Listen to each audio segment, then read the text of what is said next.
Matemātika reālajā dzīvē. No matemātikas nav iespējams izbēgt. Tā nosaka to, kā izkārtoti priekšmeti tavā istabā. To var atrast maizē, ko maiznieks cep pēc precīzi norādīts recepts. Tā atrodas pat Mācies viegli grāmatā, kas nodrukāta, ņemot vērā lapu biezumu, skaitu, krāsu daudzumu. Matemātika ir visur, jo 99,9% pasaules var izmērīt. Es matemātiku sāku iemīlēt, kad par manu hobiju kļuva filmēšana. Filmējot vienmēr ir jādomā par gaismu, kuras spilgtuma rēķina lumenos, un gaismas krāsu, ko rēķina kelvinos vai RGB skalā. Objektīvu kamerai mēra milimetros, savukārt skaņu decibelos. Lai pareizi nofilmētu cilvēku telpā, ir jāņem vērā viņa novietojums attiecībā pret kameru un gaismu.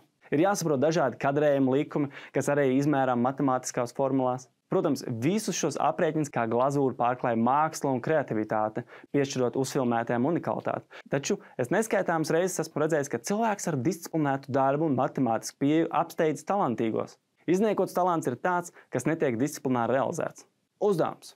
Vēlos tev dot mazu uzdevumu. Nākamās 3 dienas sarīkojam novērošanas eksperimentu. Esi vērīgs un centies saskatīt matemātiku sev apkārt, lai spēj saskatīt matemātiskās likumsakarības, piemēram, savos hobijos. Tas var būt futbols, kurā bumba šķērso laukumu pēc tehniskām saspēlēm, vai basketbols ar precīziem metieniem grozā, vai šahs, kur gājieni tiek apdomāti pat 10 soļus uz priekšu.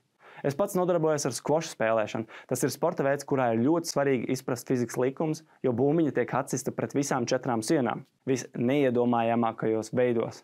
Kad nākamreiz dalīs ar kādu pusdienu porciju uz pusēm, apdomā, vai tā tiešām ir matemātiski precīza puse, pēc izmēra, svara, pildījuma daudzumu. Tu noteikti sevi pārsteigsi, aptverot, cik daudz matemātikas ieraudzīsi savā apkārtnē un ikdienā.